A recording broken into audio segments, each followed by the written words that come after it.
Om Namo Bhagavate Vasudevaya. Om Namo Bhagavate Vasudevaya.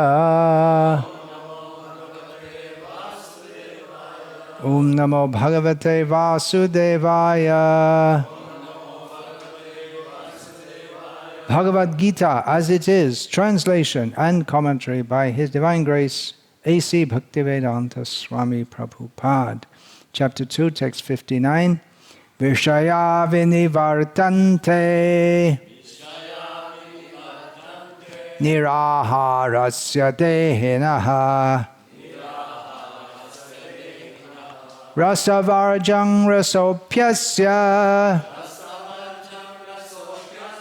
parang drishtva nivartate vishaya vinivartante niraharasya dehinaha rasavarjang rasopyasya parang drishtva nivartate. Okay, please chant. Vishaya vinivartante niraharasya dehinaha rasavarjang rasopyasya parang drishtva nivartate. Vishaya vinivartante niraharasya dehinaha rasavarjang rasopyasya parang drishtva nivartate. Vishaya vinivartante niraharasya dehinaha rasavarjang rasopyasya param drishtva nivartate. Mataji's. Vishaya vinivartante niraharasya dehinaha rasavarjang rasopyasya parang drishtva nivartate. Vishaya vinivartante niraharasya dehinaha rasavarjang rasopyasya parang drishtva nivartate. Translation. The embodied soul may be restricted from sense enjoyment, though the taste for sense objects remains, but ceasing such engagements by experiencing a higher taste, he is fixed in consciousness.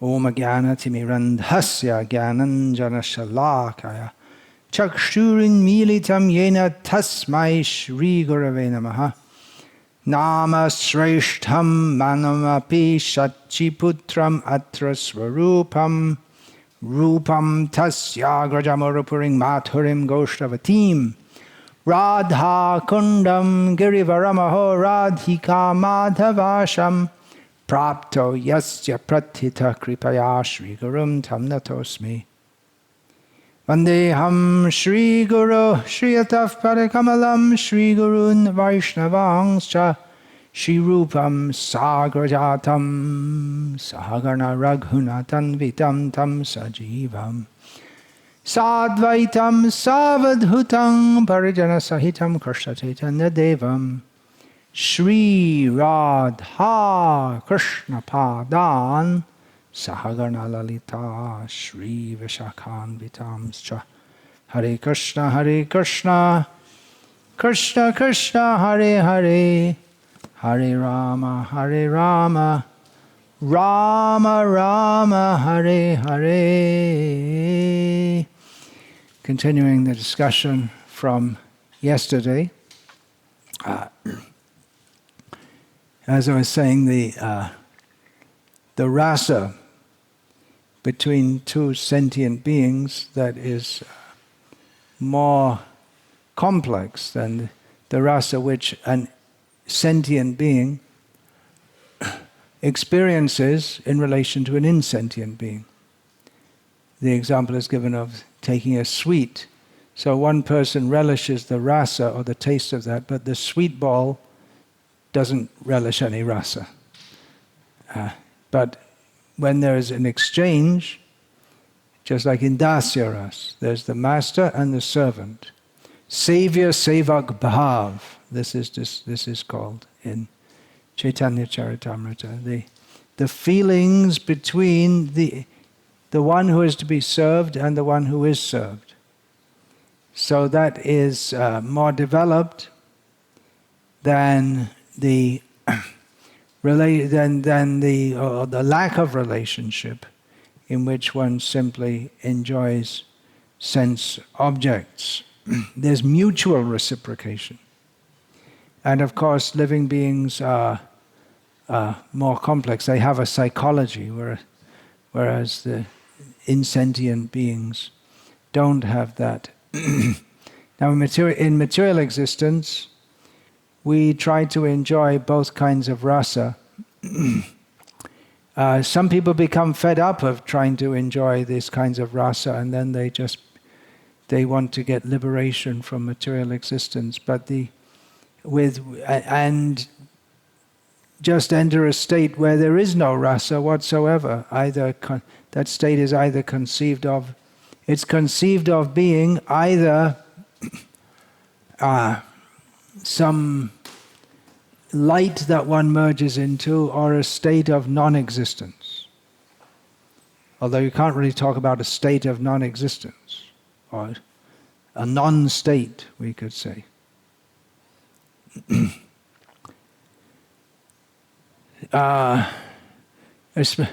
Because trying to satisfy the senses, that doesn't bring satisfaction.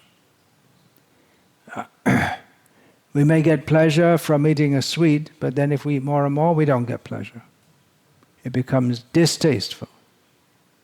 If we go on eating and eating and eating. In the spiritual world, we have Madhu Mangal. He can eat any amount of sweets, but well, he may have his limits also.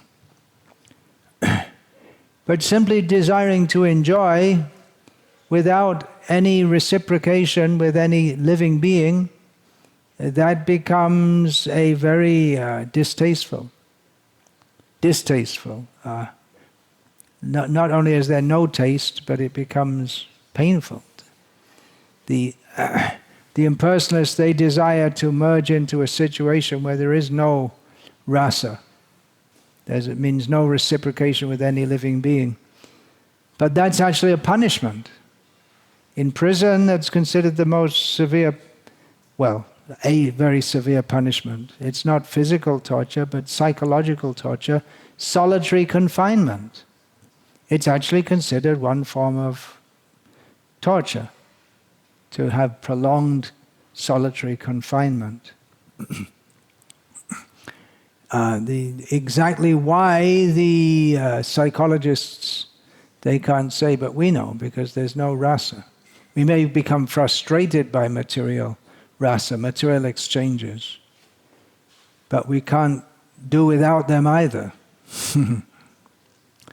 But anyway, in material existence, the sensual rasa that we take from, in seeing, touching, smelling, tasting, feeling, all these different ways of interacting the senses with their objects in material existence, and interacting with other persons,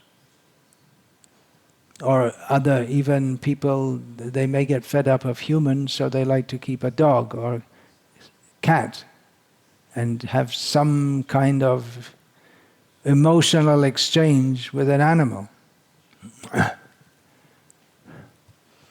But they're temporary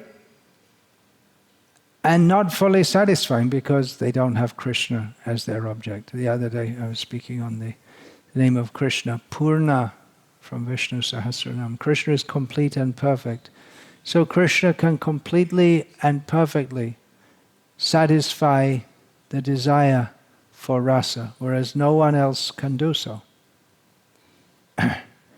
Now there's the gradation of rasas, from dasya, sakya, vatsalya, shringar rasa, of which the reciprocation between male and female is the most intense. That's true in the material world also, generally speaking. It's the most binding and it's the most intense. And even among sensual encounters, just like we see the sweet as an object to be enjoyed, so we see the body of another person as something to be enjoyed. So it mixes up the sensual rasa and the emotional rasa. It mixes because sexual exchange is, it's not just interaction with the body. Nowadays you can buy inflatable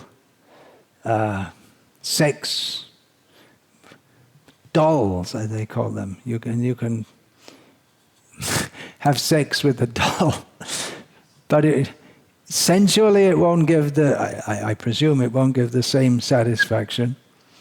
And there's no emotional exchange. Well, that's, people want to avoid the emotional exchange because that gets complicated and can be frustrating. But the sexual act, it's not complete. Just eating a sweet, it is complete just by eating it. But the sexual act is not complete without the emotional exchange of having a living person. There are a few people in the world, but they are considered psychologically damaged or tantrics, who will have sex with dead bodies. That's considered very gross and ghastly, but normally with a living body, that the idea is there.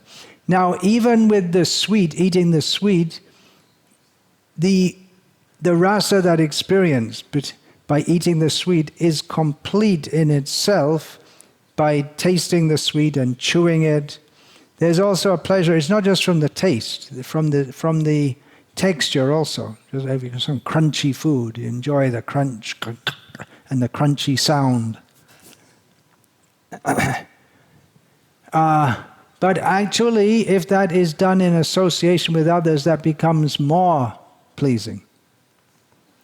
That all devotees sit together and they enjoy taking prasadam together. And even feeding others becomes even more enjoyable for persons who are not selfish.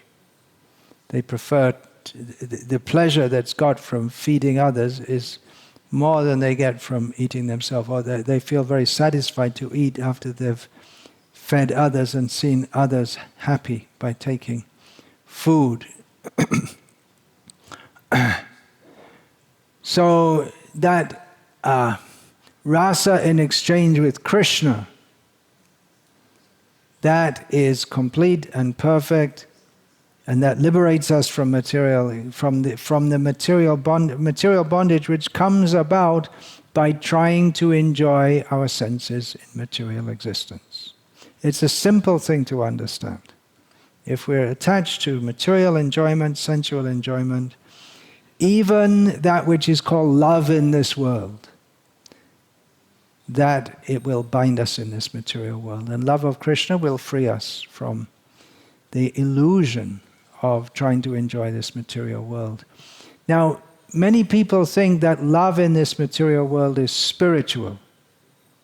Is it not? It's because it's on a high platform, above that of simply trying to enjoy yourself or trying to exploit others.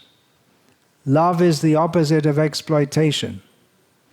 If you go into a place and you manipulate the people, so you go into a place and the people are very simple, you can manipulate them to your own advantage, or you can act in a manner that benefits them. So if you're a bad person, you'll manipulate them to your advantage, or if you're good, you have love for them, then you'll act in a way for their benefit.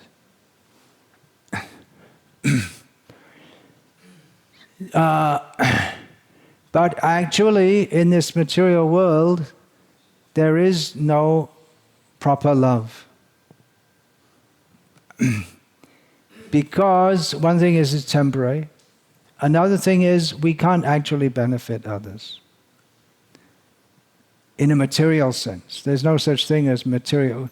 We talk about material benefit. But that's only as it is, the benefit that's given to others, that's only as it's conventionally seen.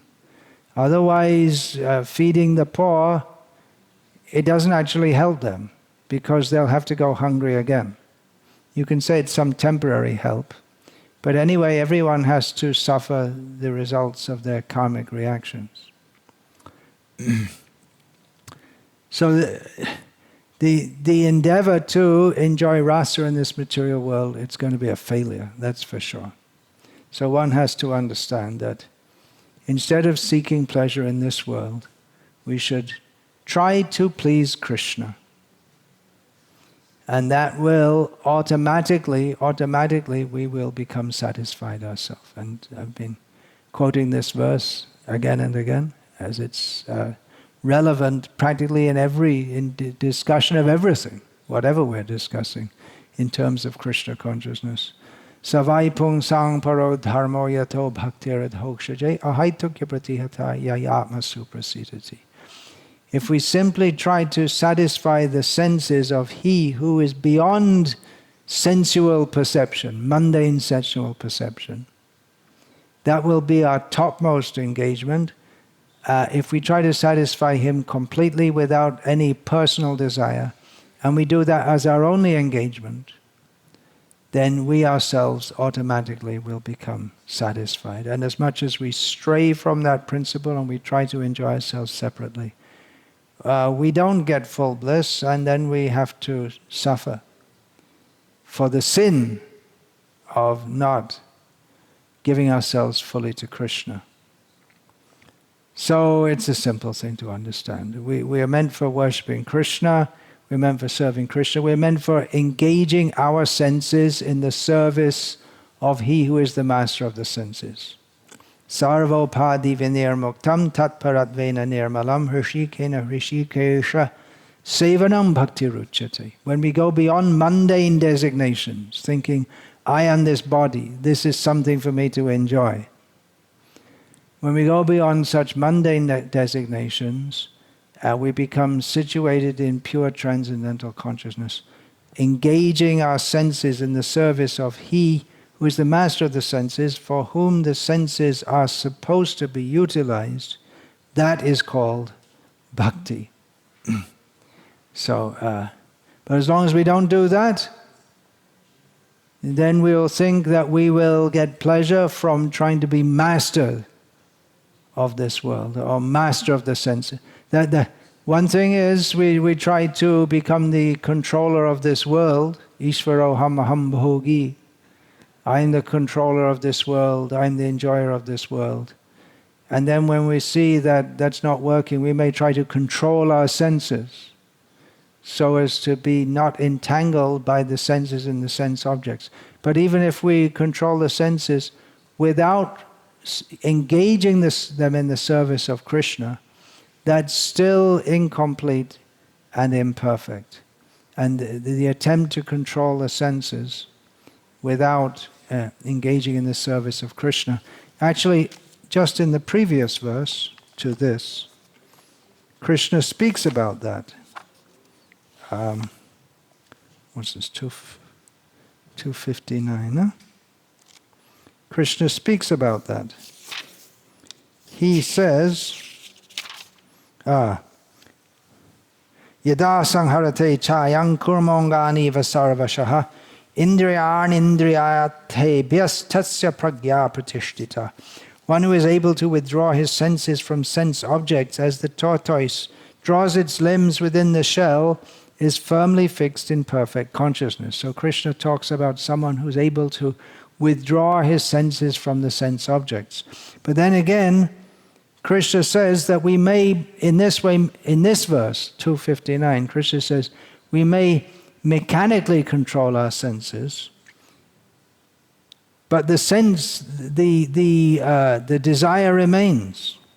So even though one practices to control the senses,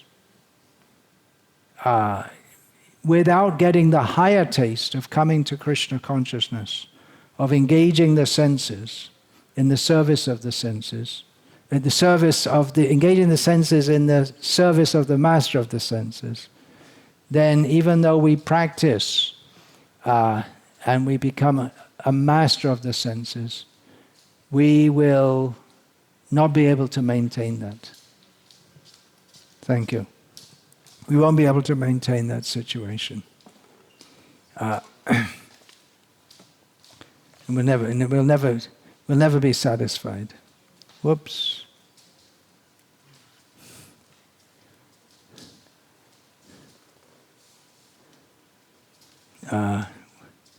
It's very difficult because we're surrounded by the sense objects. And even if we try to withdraw ourselves from the sense objects, just like we may be a yogi who goes to a cave to meditate, but they will remain in the mind. Or something which is not very sensually enjoyable, we'll take it to be sensually enjoyable. Just like the yogi, he may have a regime of eating only roots and fruits from the forest. And you may think, well, that's a very austere diet, but it may be for him that becomes to him very relishable, and he thinks, oh, now the mangoes are coming into season, I'll enjoy it. Or he may enjoy the pleasant atmosphere of the forest. It's a kind of sense enjoyment, maybe a sense enjoyment in the mode of goodness. But the fact is that we're surrounded by all kinds of sense objects.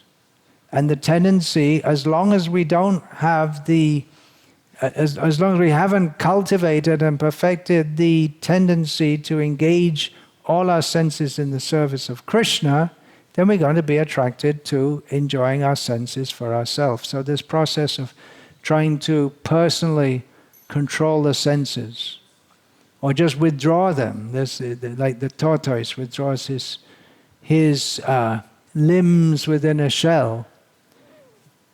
What do? Close our eyes, block our ears? Does it mean that someone who's born deaf, dumb, and blind, they're automatically a yogi? Does it mean that? No. No, it doesn't mean that at all. So the point is that we may follow various religious rules and regulations and rituals. They're meant to purify our consciousness, but the purification of the consciousness is not simply becoming detached from matter, but becoming attached to Krishna. That's the whole point. And then one gets a higher taste.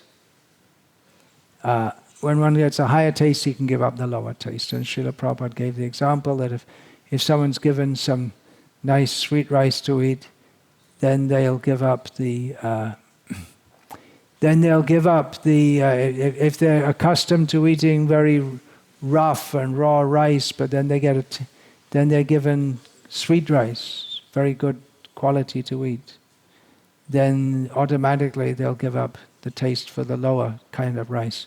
Actually, that might not happen very easily. I remember years ago in Mayapur, and I presume it's the same kind of syndrome is going on, that we had many Bengali devotees who are from a village background. So they like to eat the rough red rice that village people are used to, which is very hard to digest for city people who sit around all day in offices. But the city people, they like fine rice. And if you give the Bengali villagers the fine rice, they won't eat it. They don't like it at all. They like the rough rice, which gives them a lot of nourishment and they can work hard. So there's an example of someone who doesn't want to give up. But if they come to a better mode of life, of course this is a very rough material example. Another example, the story, of course not a factual story, but the idea is given, that there are two sides of river. On one side of the river, people live carrying heavy rocks on their back. And the more rocks they can carry, the more prestigious they are. So they're all bent down carrying rocks. And on the other side, and it's hard work, and it's miserable, but there's prestige attached to carrying heavy rocks. So wherever they go, they carry rocks around with them in a sack on their back. And on the other side of the river are people living very happily, dancing and singing. They don't carry anything on their back. And sometimes the people on the rock side of the river, they come and look over, and the people on the happy side, they say, come and join us. They say, oh, what do we have to do? We have to cross the river. But then we'll drown. The rocks will make us drown. So throw your rocks away. Then you can easily cross the river. No, we can't throw away our rocks. What are you talking about? Throw away our rocks? Oh, what a terrible idea. So it's like that. We're carrying material attachments which do no good to us, but the more possessions we have, we think we're the better off. But actually they weigh us down more and more. And if we can give up attachment to them, then we can easily cross over the Vaitarani river and go to the spiritual world and be happy forever. So an important point to understand here is that it's not that, okay, all right, we all understood, right? We're supposed to be Krishna conscious, serving Krishna either in the mode of servitude, or in the mode of friendship, or in the mode of parenthood, or as a lover. But it's not that we just, okay, what do you want to be? I think I'll be a peacock in Vrindavan, that's neutral. Or I'll be a friend of Krishna, going out in the cowherd field. I'm going to be one of the lovers of, I'm going to be a gopi. It doesn't happen like that. One has to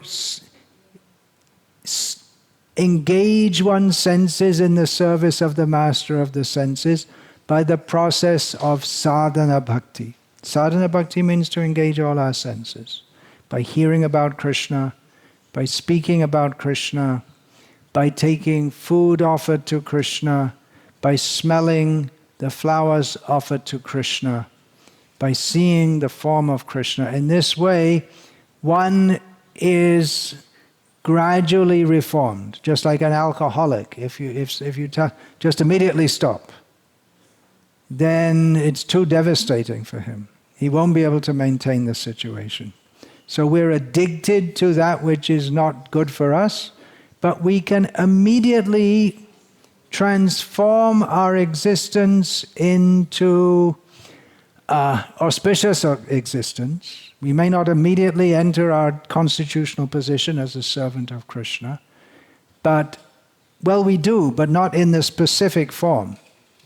But we may engage in the process by which all the senses are engaged in the service of Krishna. And gradually one gets a higher taste.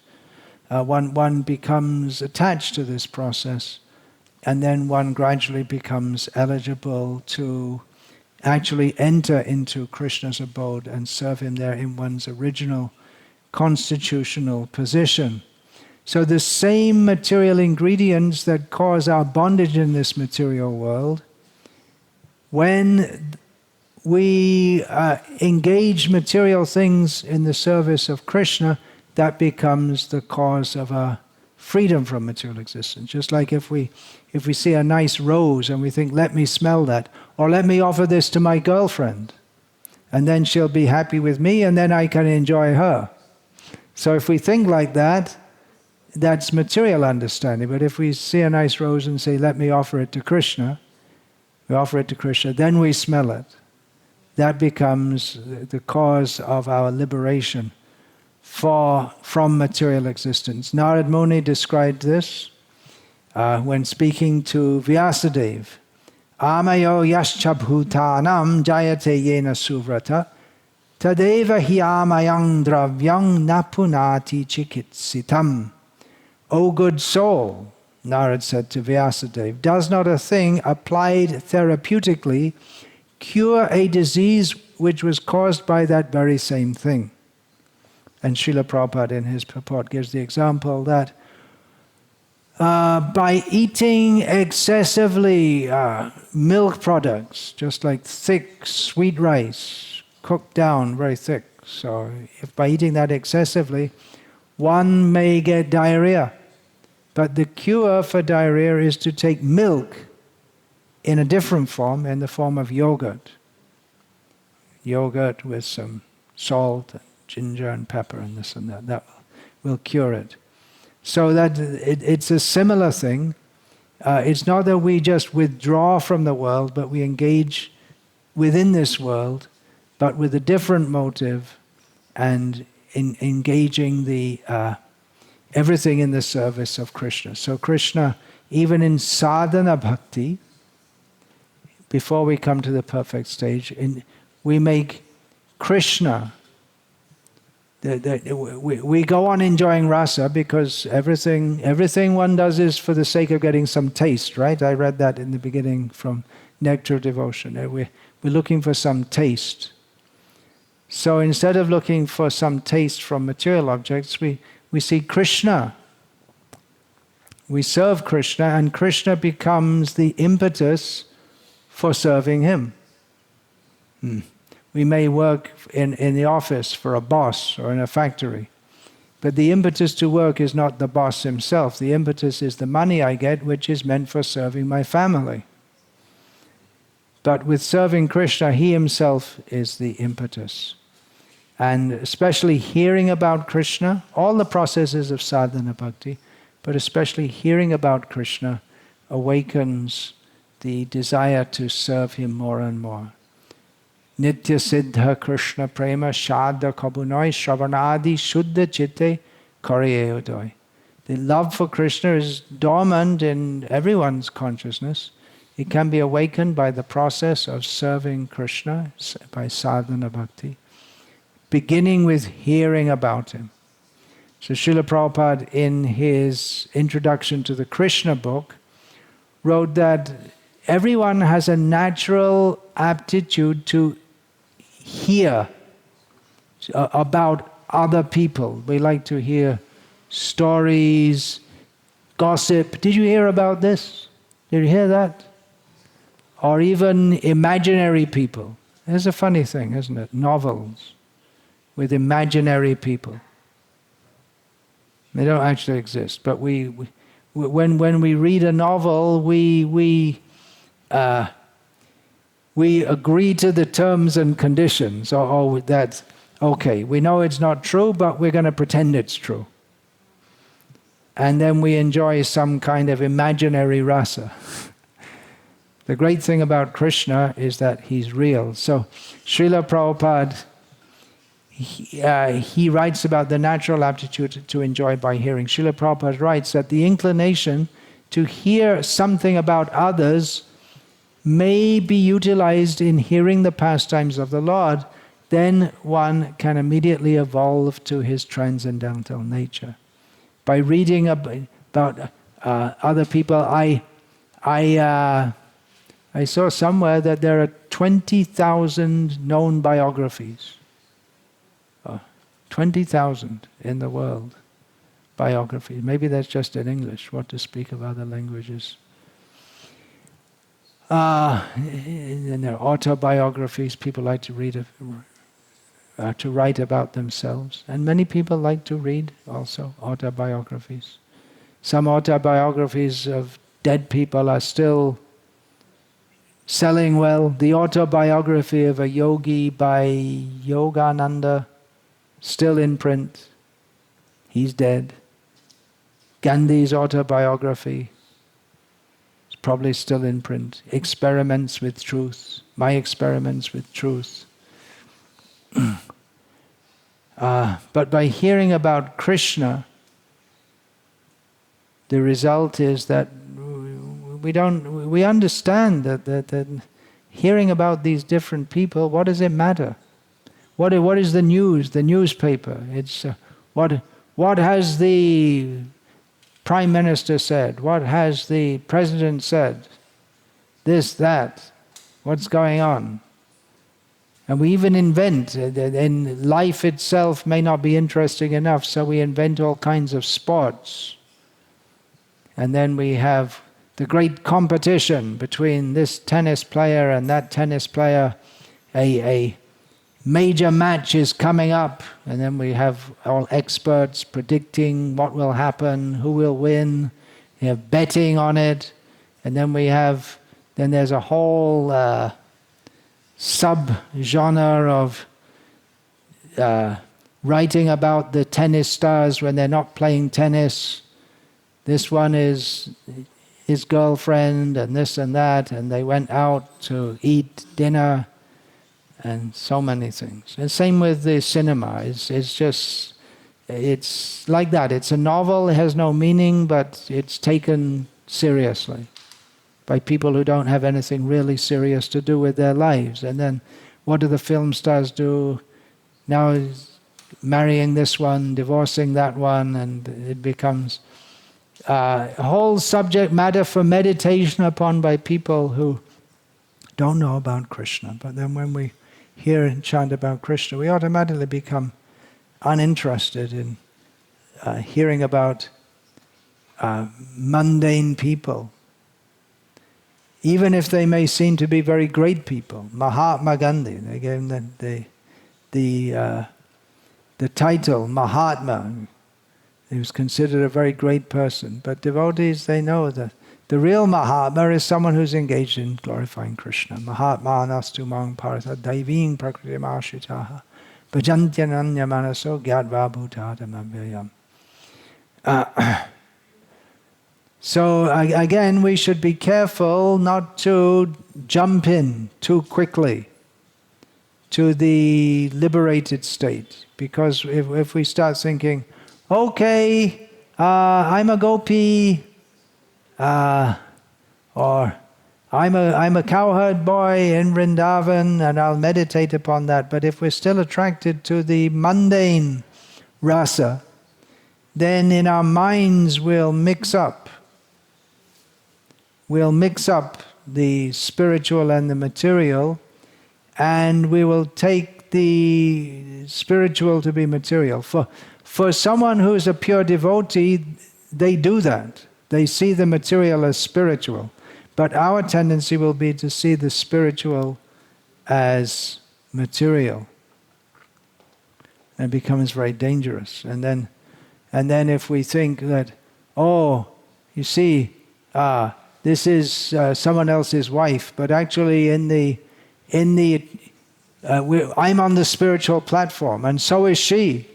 And so we're enjoying ourselves, and it's all spiritual because we're all spiritual. But actually it's most degraded. But we're thinking it's spiritual. We're ascribing spirituality to it. That's what the Prakrita Sahajiyas do. They want to take everything very easily, without controlling their senses. They want to enter into the highest platform. So both of these verses are important, that one should try to control one's senses, but at the same time one should understand that complete control of the senses comes when we're completely in love with Krishna. But in the meantime, we have to also endeavor to control our senses. There's the positive method and the negative method. On one hand, we're cultivating hearing and chanting about Krishna and serving Krishna. On the other hand, we should know that until we're completely perfect in serving Krishna, and we have no residual attraction to this material world, we have to be careful that we don't fall into sense enjoyment. Therefore, in sadhana bhakti, it's not only hearing and chanting about Krishna, but there are also rules to restrict us from engaging our senses in matter. No meat eating, no gambling, no intoxication, no illicit sex. There's the positive rule to associate with devotees. There's a negative rule, which is concomitant rule not to associate with non-devotees. So we have to see the positive side and the negative side also. So this sadhana, it's meant to cultivate the relationship between Krishna, who is the Vishaya, he's the prem, he is the object of love, and the asha. We are, the love of Krishna is meant to be in our heart. And we also serve those within whom the love of Krishna is already fully in their heart. So our process is not to serve Krishna alone, but to serve him with all his servants, those already fully in Krishna consciousness. And then the sense objects, instead of seeing things which stimulate our desire for sense enjoyment, it stimulates our tendency to serve Krishna. Same thing. If we see a rose, if we're in mundane consciousness, we want to smell it ourselves or give it to our girlfriend. But if we're in spiritual consciousness or we're cultivating Krishna consciousness, then we want to offer it to Krishna. So the result of one is the same rose. It can either bind us in material existence or it can bind us to the lotus feet of Krishna. Now, if we offer that rose to our girlfriend and she smiles and we feel happy. We offer it to Krishna, we know Krishna is happy and we feel happy. But the result of one is that we become purified. The result of the other is we remain in material consciousness.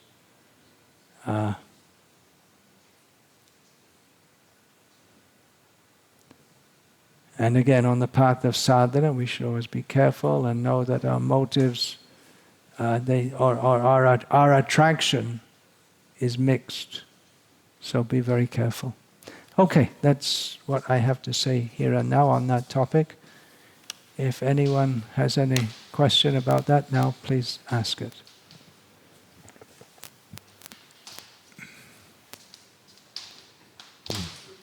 Hare Krishna.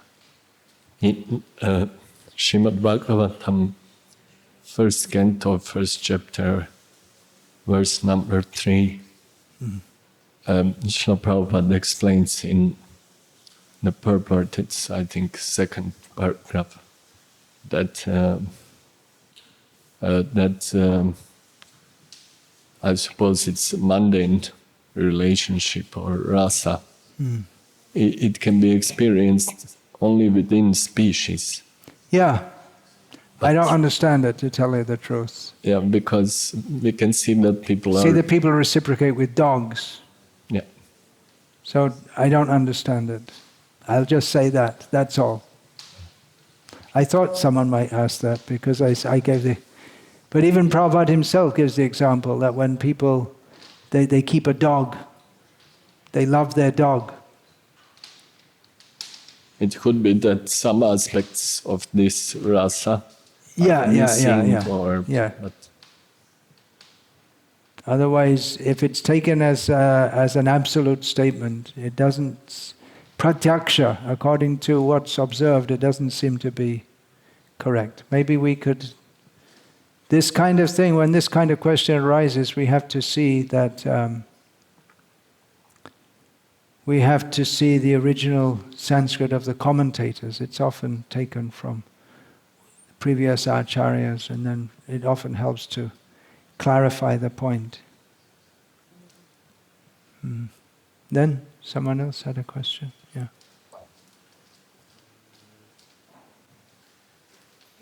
Nectar of Devotion, we just wrote before a couple of days after Mangalarati, but my English is not good, maybe Adata can help me.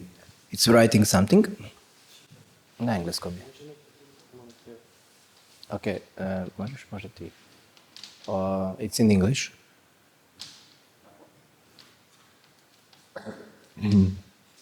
that's from Nectar of Devotion. Which chapter? It's explanation Sachit Ananda. Oh, Krishna's qualities, Sachitananda. One of Krishna's qualities.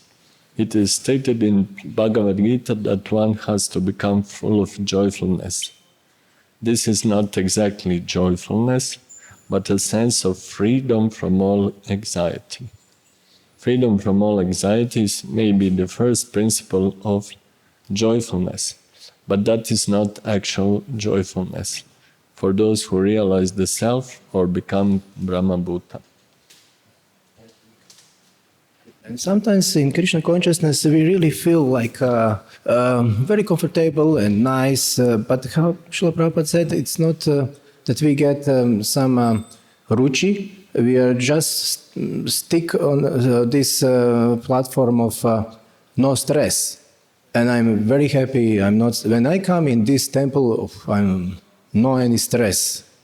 But somehow I'm feeling that we are not grow, that we are not progressing from this. To progress from the platform of no stress, we have to accept stress in Krishna's service.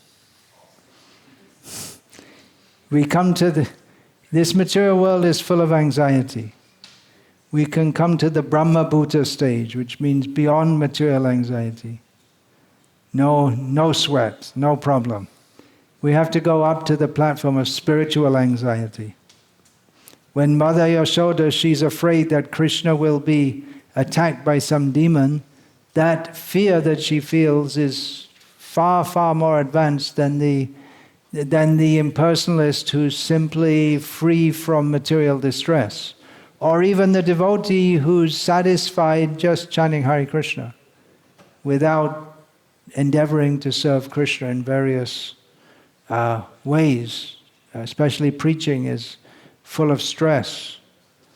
Srila Prabhupada pushed us to preach. That brings us to the spiritual position, helps us to advance.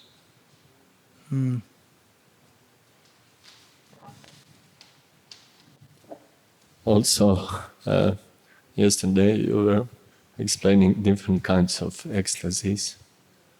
Vibhava, Anubhava. Yeah. Well, others. Vibhav is the stimulus. Yeah. And then Anubhav is the expression of that. Yeah. Expression of ecstasy. Somehow to me it seems that Vibhava and Udipana, which... Yeah, Udipana is one type of Vibhava. So Udipana is one type of Vibhava. Yeah, the basic stimulus for devotion is Krishna himself, but then that's Vibhava. But then the Udipan means hearing Krishna's flute, seeing the river Yamuna and thinking Krishna bathed here. There's a whole song by Bhaktivinoda Thakur in Sharanagati, his collection of Radha Kunda Tatta Kunja Kutira Govardhana Parvata Yamuna Nera. These are all udipanas, or stimuli for devotion. The cottage in a grove on the bank of Radha Kund, that's the first one. Then Govardhan Hill, the water of the Yamuna. There's so many. The Krishna's conch is mentioned, Karatal, so many things. Anything in relation to Krishna reminds us of Krishna, stimulates devotion for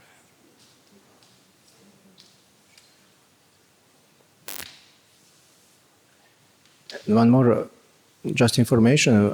You mentioned about Prakrita Sahajiyas. Is it still exist today in present time? Sahajiyas still exist, sure. I didn't saw him. Before I saw in Vrindavan somebody wear like Krishna, but today I'm not so much. There's a whole sampradaya Sahajiyas. They keep away from us and we keep away from them. Yourself? Hare Krishna. You mentioned how the mentality of thinking I'm becoming a gopi, I'm becoming this and that. So my question is, does Jiva Tattva ever participates directly in some rasa? For example, we know that our acharyas, we are servants of the servants of the servants of, they are never directly, they are always making arrangements to help. Like Nikunja Yono Rati Kali Siddhya Ya Lebe Yukti. apekshaniya tatrati dakshad ati vallabhasya vande guroshi charanarvinda. We pray to the Acharya as a servant of the gopis who assists in making arrangements for the loving pastimes of Radha and Krishna. Tatrat, well, I'm getting mixed up. Apekshaniya. Tatrati dakshadati. But they may directly also serve Krishna. They may collect the flowers, make a garland, and bring it. But yeah, generally it's servant of the servant of the servant. And they're most happy like that. They're most happy seeing that my group leader is directly serving Krishna. And yeah, they may have some direct service also, which even they may have. Yeah, some question? Ja bih pitala da li je onda Krišna stvorio materijalnu energiju s namjerom da uvjetovanoj duši omogući vježbanje da se oslobodi vezanosti kad znači ne smije osjetilno uživati u njoj. Možeš sa njim da trebala prepoloviti na polu. Okay, her question is, did Krishna made this material energy to relieve us from our conditions? Krishna made the material energy to relieve us from the conditions. We made the material energy to be conditioned. So conditioned soul can we are here practice because we want to avoid Krishna, and Krishna has his plan to bring us back. So both things are there. We have our plan and Krishna has his plan. Krishna facilitates our plan and he has his own plan also. Just like the government puts criminals in the prison, they have to go and within the prison they'll try to enjoy themselves in various ways by, I know what they do, playing table tennis or beating up other prisoners or watching TV or something like that. But the government has its plan to reform the prisoners. In America, they don't call prisons. What do they call it? Correction facility. Correction facility, something like that. It may be different in different states.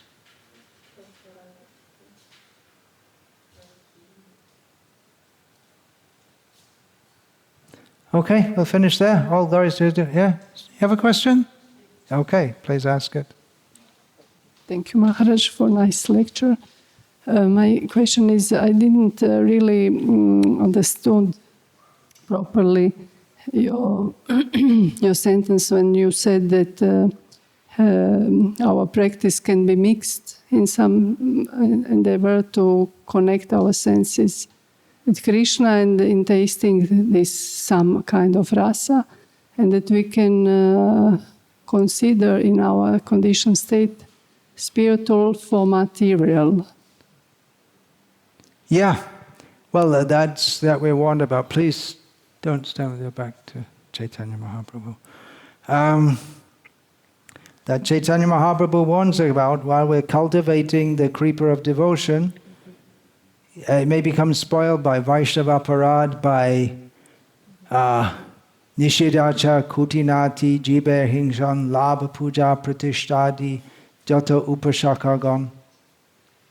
Chaitanya Mahaprabhu warns that even while cultivating devotion, the devotion can become mixed with not properly following, by adopting forbidden behavior, by being diplomatic, not straightforward in one's behavior, by being envious of others, by desiring monetary gain, by desiring honor, by desiring a position, and these are just some examples Chaitanya Mahaprabhu gives. So I might think, well, I am sitting on a big seat because I want to benefit others. But in our heart there's also a desire to be honored by others, a mundane desire. So it may be mixed. You may desire to benefit someone, but there may be some personal motive also. May be mixed.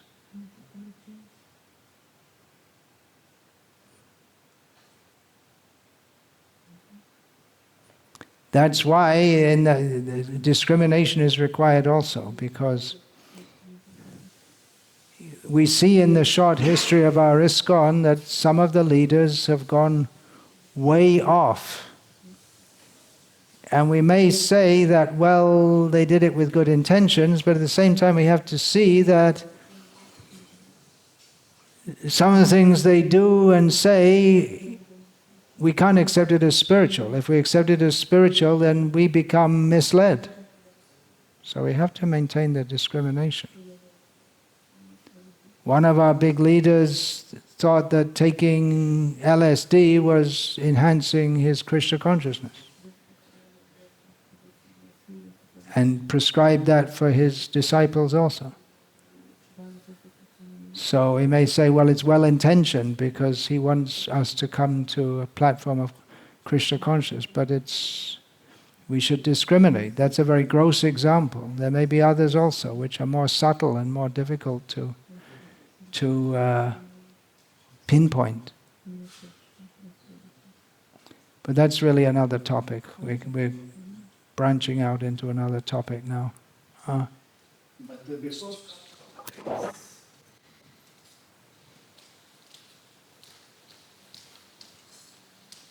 But before a couple of days, we spoke about explosion of Hare Krishna movements, and somehow you mentioned that from that time it looked like it was leaders who was a little bit with some desires. It's not pure desire of pleasure of Krishna, but they have some their own desire. But it was work. It was explosion of movement. It worked for some time. Yeah, but can we do some compromise? Work for some time, yeah. That we still have this devotee. What is that? How does that verse go? Pariname vishameva. I can't remember exactly, but something might seem like nectar in the beginning, but it becomes poison at the end, and it actually did. What seemed to be so great for Krishna consciousness, it turned out to be a total disaster. It wasn't exactly to the point. How does that verse go? You won't know. I can't remember. You remember that verse? In the beginning, like nectar, pariname vishameva, tatsukam raja samsmritam. How does it begin?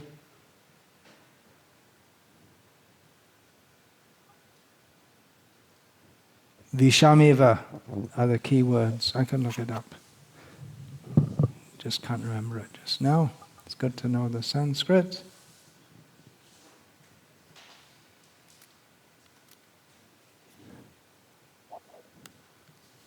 All right. Yatadagre vishami. No, that's not the right one. That's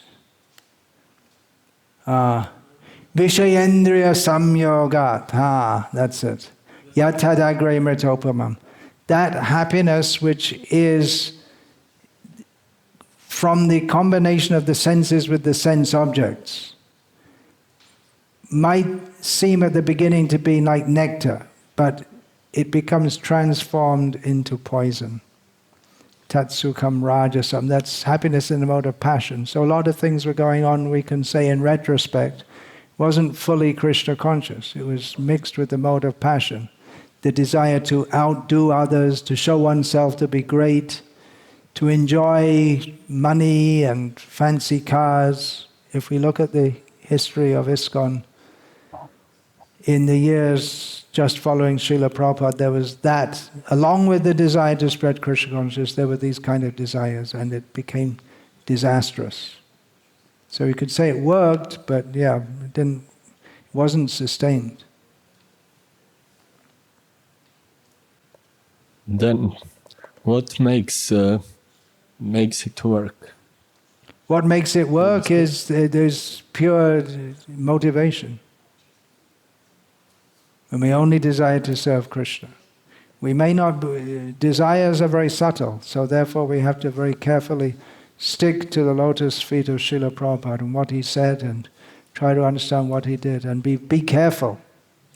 We should be very careful. While Srila Prabhupada was here, he was monitoring us.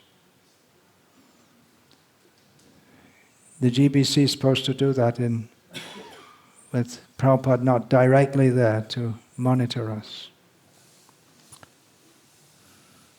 Watchdogs, it's called the watchdog. We're really getting into a whole different arena here now, so let's just finish there. Vancha kalpatarubhyascha kripa sindhubhyavacha.